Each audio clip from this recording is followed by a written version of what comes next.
तो जितने भी आप सभी मेरे बिहार से स्टाफ नर्स की आप लोग तैयारी कर रही हो या कर रहे हैं, तो सबको स्वागत है आज की इस वीडियो में। और आज का वीडियो होने वाला है 22 नंबर का। इससे पहले जो लोग नहीं देखे हैं ज़रूर देखना चाहिए। तो चलिए आज का इस वीडियो को शुरू करते हैं। और मैं 30 क्वेश्चन प्रतिदिन दोपहर 2 बजे डाल रहा हूँ। आपके टेस्ट के लिए मैं डाल रहा हूँ, समझ गए। टेस्ट आपका ले रहा हूँ, यहाँ पे MCQ टेस्ट ले रहा हूँ। और ये टेस्ट जो है आपको काफ़ी ज़बरदस्त जो है हो रहा है। जो लोग सीरियस हैं, डेली आ रहे हैं, देख रहे हैं और जवाब भी दे रहे हैं। अगर आप 20+ क्वेश्चन का जवाब आप दे रहे हैं तो अच्छी बात है, आपकी तैयारी ठीक है। अगर 20 से कम आप जवाब दे रहे हैं, मतलब आपको जो है GNM और BSc दोनों अगर कोई भी आप कोर्स करके आए हैं तो आपको अभी पढ़ने की ज़रूरत है। आप अच्छे से नहीं आप प्रिपेयर हो। ओके, चलिए आज की इस नेक्स्ट वीडियो को शुरू करते हैं। सबसे पहला प्रश्न आपके सामने में है, देख सकते हो आप लोग। यहाँ पे प्रश्न कह रहा है कि फर्स्ट लियोपोल्ड ग्रीफ को निम्न नाम द्वारा जाना जाता है। फर्स्ट लियोपोल्ड जो ग्रीफ होता है इसको किस नाम से जाना जाता है? फंडल ग्रीफ, अम्बिलिकल ग्रीफ, ठीक है, first pelvic grief, second pelvic grief. Right answer क्या होगा? तो फर्स्ट लियोपोल्ड जो ग्रीफ होता है इसको किस नाम से जानते हैं? तो ऑप्शन नंबर ए फंडल ग्रीफ, ठीक है, ऑप्शन ए फंडल ग्रीफ। दूसरा क्वेश्चन कह रहा है कि निषेचन के बाद डैश में भ्रूण का गर्भाशय इंडोमेट्रियम में इम्प्लांटेशन होता है, ठीक है। कितने दिन में, दिन पूछ रहा है कि कितने दिन में भ्रूण का जो है गर्भाशय में इम्प्लांट होता है, कितने दिन बाद, ठीक है। 1 से 2 दिन, 4 से 5 दिन, 6 से 8 दिन, 15 से 20 दिन, कितने दिन बाद होता है? तो माय डियर राइट आंसर जो है आपका 6 से 8 दिन में इम्प्लांट जो है होता है निषेचन के बाद गर्भाशय में, ठीक है। आगे बढ़ते हैं। तीसरा क्वेश्चन है MTP एक्ट भारत सरकार द्वारा किस वर्ष पारित की गई? MTP कहा जाए तो मल्टीपल टर्मिनेशन ऑफ प्रेगनेंसी होता है, ठीक है। तो इन चीज़ों को जो है आपको ध्यान में रखना है।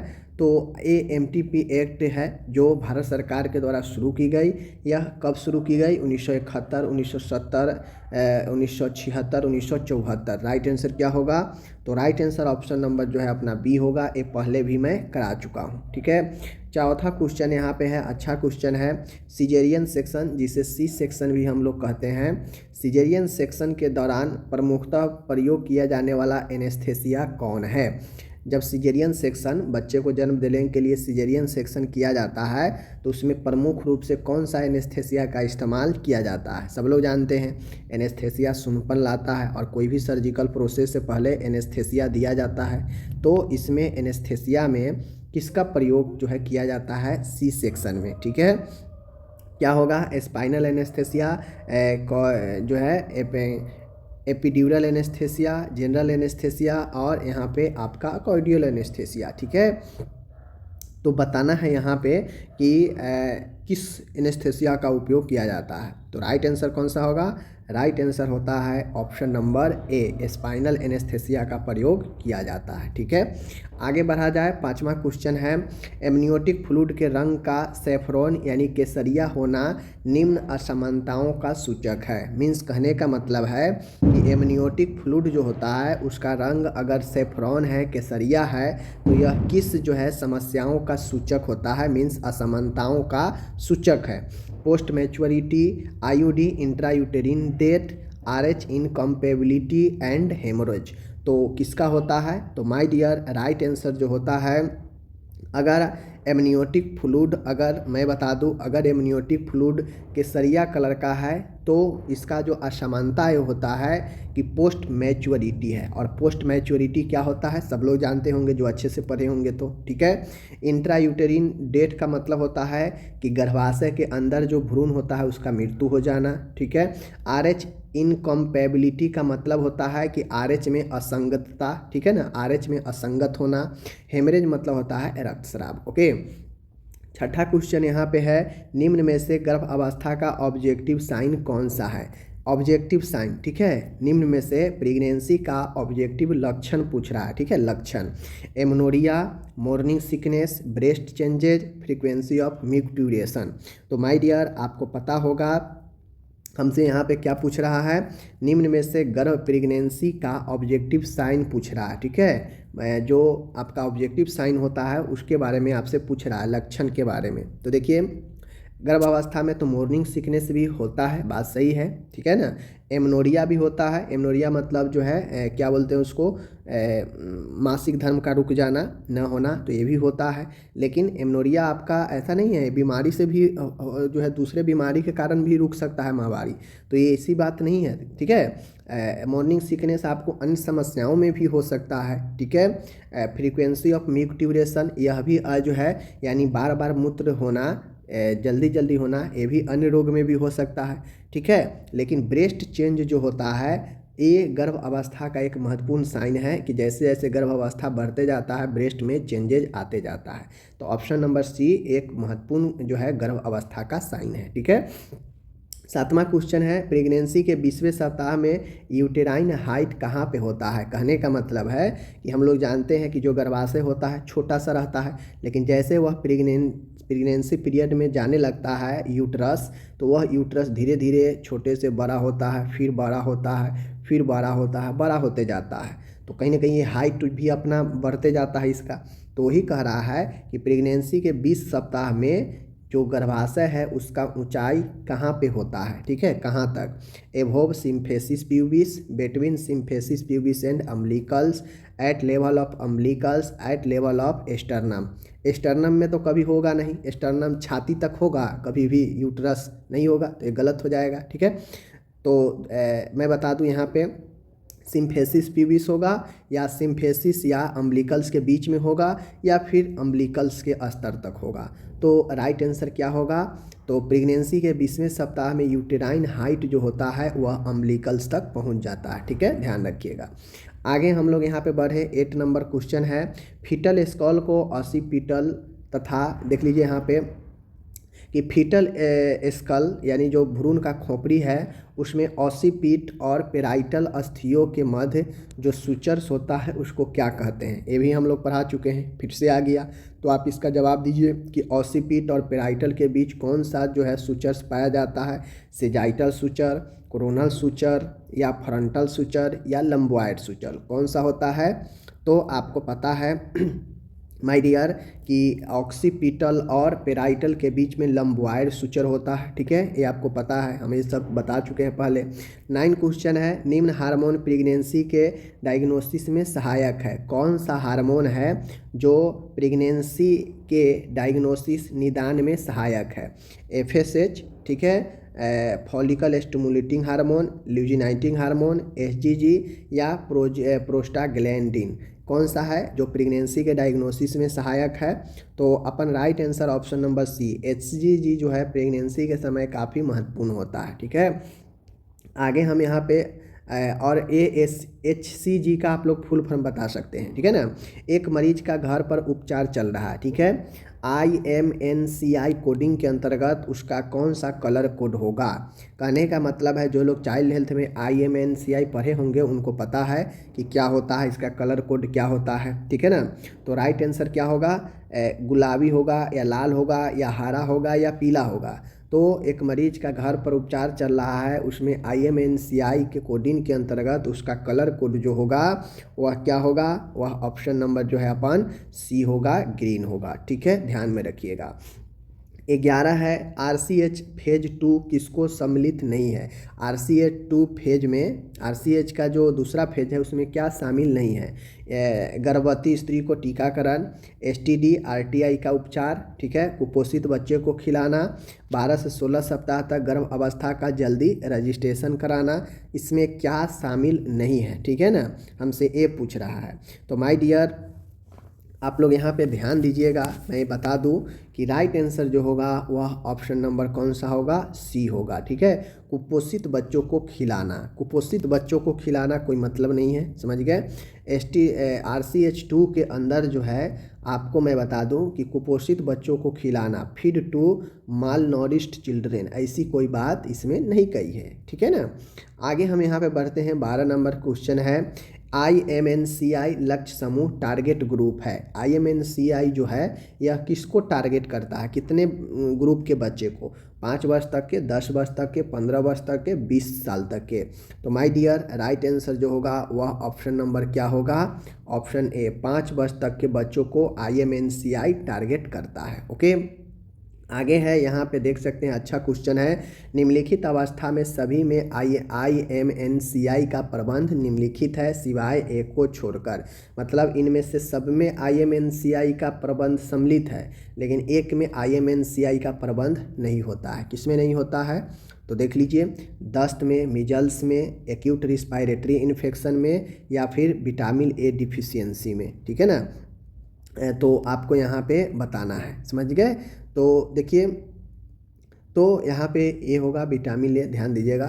तो 13 का right answer option number D, vitamin D के जो है कमी में। अगर कोई बच्चा जो है विटामिन ए की कमी से अगर जूझ रहा है तो उसको IMNCI में जो है उसको प्रबंध इसका शामिल नहीं है, बाकी ये सब आपका राइट है। ओके, आगे बढ़ते हैं। 14 नंबर का क्वेश्चन है, किट बी दवा पर दी जाती है। किट बी जो होता है, दवाई का जो किट बी होता है, कहाँ पे दिए जाता है ये kit? PHC, sub centre, CHC, FRU स्तर। ठीक है, फर्स्ट रेफरल यूनिट, समझ गए। तो राइट आंसर अपन क्या होगा माय डियर, सब सेंटर पर जो है ड्रग बी का किट जो है दिया जाता है, ध्यान रखिएगा।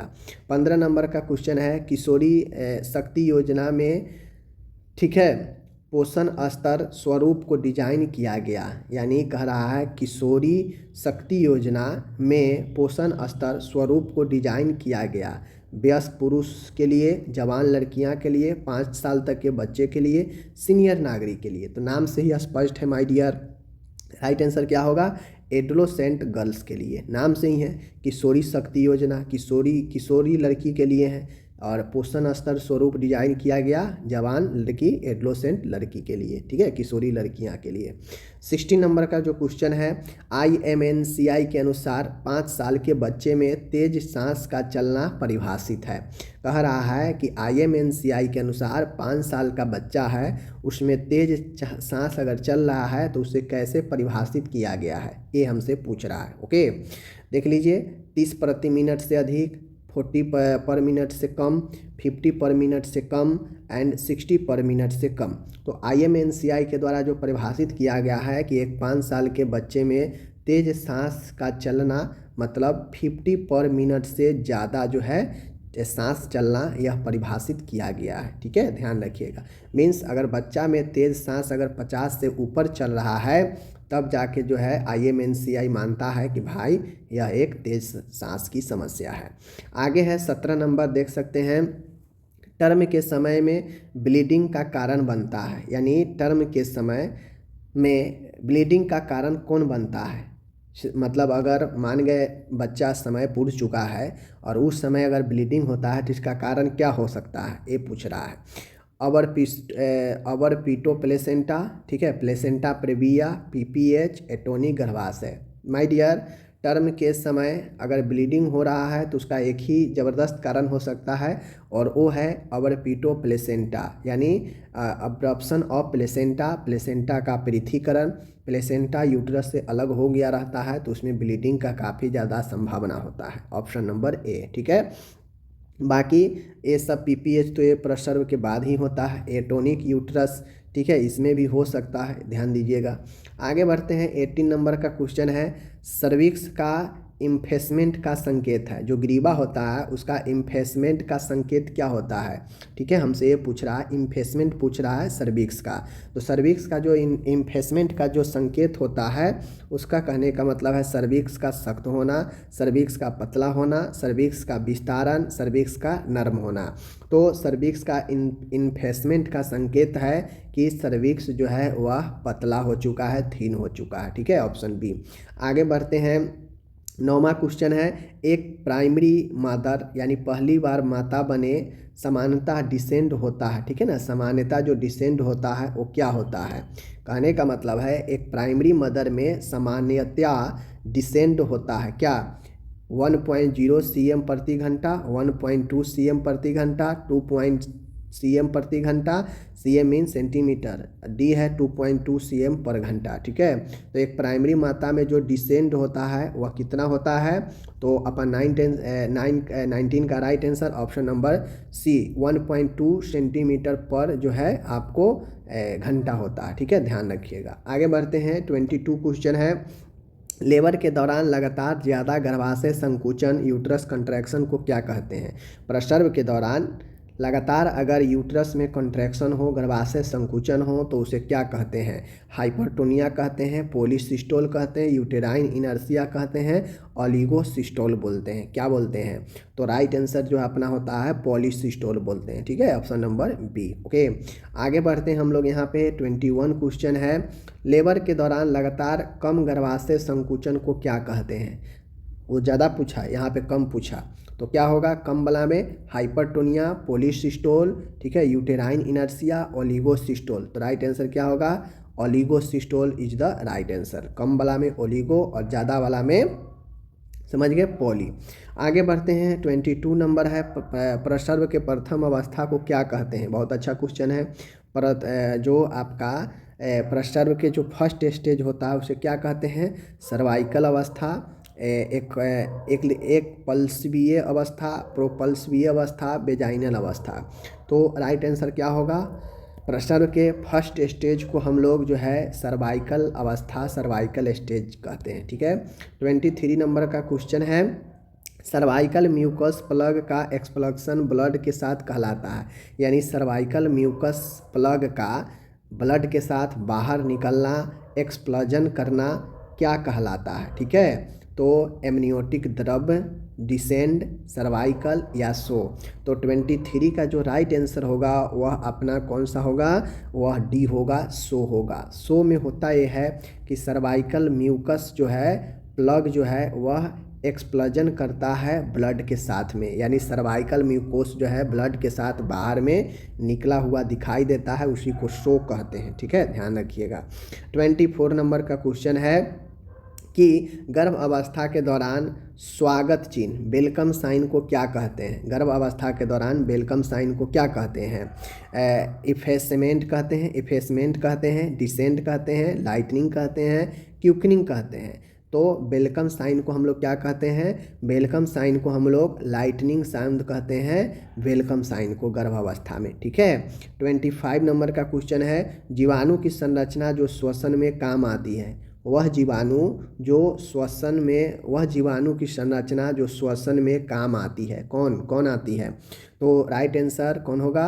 राइबोसोम, पीली, मेजोसोम और फ्लैजेला। तो जीवाणु की संरचना जो श्वसन में काम आती है वह अपन कौन सा होगा? वह होगा अपन ऑप्शन सी, मेजोसोम। ठीक है, मेजोसोम। ओके, 26 नंबर का क्वेश्चन है, अच्छा क्वेश्चन है, देख लीजिए। जीवाणु के संबंध में सही कथन पहचाने, जीवाणु के संबंध में सही कथन पहचाने। ठीक है, श्वसन, कोशिका विभाजन और स्पोरिलेशन जीवाणु में मेजोसोम के कार्य है। ठीक है, जीवाणु में कैप्सूल सतह से चिपकने के योग बनाना है और फेगोसाइटिसिस के विरुद्ध सुरक्षा जो है प्रदान करना है। देख लीजिए, हिटेरोट्रॉप्स वे जीवाणु हैं जो अपना भोजन संश्लेषण करने के अयोग्य होते हैं, उपरोक्त में से सभी। तो देखिए, समझने की क्वेश्चन है, समझिए। हिटेरोट्रॉप्स एक ऐसी जीवाणु है जो अपना भोजन संश्लेषण करने में अयोग्य होता है। ठीक है, नहीं कर पाता है। ओके, जीवाणु में जो कैप्सूल के सतह होते हैं चिपकने के योग बनाना, यह फेगोसाइटिसिस के विरुद्ध सुरक्षा प्रदान करता है। यानी जीवाणुओं में जो कैप्सूल का सतह होता है वह चिपकने के योग जो है बनाता है। क्यों? क्योंकि फेगोसाइटिसिस के विरुद्ध सुरक्षा देता है। ठीक है, जीवाणु के बारे में सत्य है कि वह कैप्सूल सतह से चिपकने योग बनाना है और यह फेगोसाइटिसिस के विरुद्ध सुरक्षा प्रदान करता है। श्वसन ऐसी क्रिया है जो कोशिका विभाजन और स्पेरुलेशन जीवाणु में मेजोसोम के कार्य करता है। ठीक है, जीवाणुओं के लिए श्वसन वाला, ओके, आदमी के लिए नहीं। आगे बढ़ते हैं। 27 नंबर क्वेश्चन है, कोकाई के बारे में सही क्या है? देखिए, ये सब नॉलेज वाला क्वेश्चन है। कोकाई के बारे में सही क्या है? कोकाई स्फेरिकल आकार के जीवाणु हैं। चैन में उपस्थित कोकाई स्ट्रेप्टोकोकाई के नाम से जाने जाते हैं। अंगूरों के आकार में उपस्थित कोकाई स्टेफिलोकोकाई कहलाता है। और यहाँ पे है उपरोक्त सभी, तो राइट आंसर अपना उपरोक्त सभी होगा। कोकाई के बारे में समझ लीजिए, 3 पॉइंट नॉलेज वाला है कि यह स्फेरिकल गोलाकार आकार में होता है और जब चैन के साथ यह उपस्थित होता है एक श्रृंखला में, तो आप लोग नाम सुने होंगे स्ट्रेप्टोकोकी का, तो उसका नाम हो जाता है। अंगूर के गुच्छे आकार में उपस्थित जो कोकाई होते हैं उसे स्टेफाइलोकोकाई कहा जाता है। तो ये सब सही है कोकाई के लिए, ठीक है। 28 है, कॉमा के आकार के जीवाणु को जाना जाता है। जो कॉमा होता है, कॉमा के आकार के जीवाणु को किससे जानते हैं? Staphylococcus, streptococcus, vibrio, bacillus. तो 28 का राइट आंसर क्या होगा? ऑप्शन नंबर सी, वेब्रियो जो होता है वह अपन कॉमा के आकार का होता है, ठीक है। 29 क्वेश्चन है आपके सामने, बहुत अच्छा क्वेश्चन है, देख लीजिए। निम्न में से कौन सा स्टेरिलाइजेशन के प्रति प्रतिरोध करता है, मतलब कीटाणुनाशन के विरोध करता है? कौन? ट्यूबरकल बेसिलाई, वायरस, स्पोर और प्रियॉन्स। तो 29 का राइट आंसर क्या होगा? ऑप्शन नंबर डी, प्रियॉन्स जो होता है यह विरोध करता है स्टेरिलाइजेशन को, ठीक है, ध्यान रखिएगा। आगे है 30 नंबर का क्वेश्चन है माय डियर, अच्छा क्वेश्चन है। क्वेश्चन कह रहा है इंडोस्कोप का स्टेरिलाइजेशन करते हैं। इंडोस्कोप का स्टेरिलाइजेशन करते हैं, किससे करते हैं? ध्यान दीजिएगा, किससे करते हैं? ये पूछ रहा है हमसे, ग्लूटाल्डिहाइड से, फॉर्मल्डिहाइड से, या फिर ऑटोक्लेव से करते हैं, या हॉट एयर ओवन से करते हैं। तो जो एंडोस्कोप होता है उसका स्टेरिलाइज हम लोग किससे करेंगे? ग्लूटाल्डिहाइड से, ठीक है। तो ये आप लोग को याद हो गया। तो इस प्रकार से मैंने आज आप सभी के लिए 30 क्वेश्चन करा दिया। आप लोग कमेंट करके बताएं कितना इसमें क्वेश्चन समझ में आया है। देखिए बेसिकली एग्ज़ाम में ऐसे ही क्वेश्चन आते हैं जहाँ पे आपका दिमाग काम नहीं करता है या किसी का, तो यही रीज़न होता है कि एकदम नए क्वेश्चन जो है उठाया जाता है, नए वर्ड वाला, जिसमें बहुत सारे लोग सोच में पड़ जाते हैं। तो इसी प्रकार से मैं लाता हूँ ताकि चीज़ों को आप समझें, नहीं जानते हैं तो सीखें कि ये क्या होता है। ओके, तो 30 क्वेश्चन मैं यहाँ पे आपको करा दिया। आप बताएं कितना सही कर पाए हैं। हम मिलते हैं अगले वीडियो में, तब तक के लिए धन्यवाद।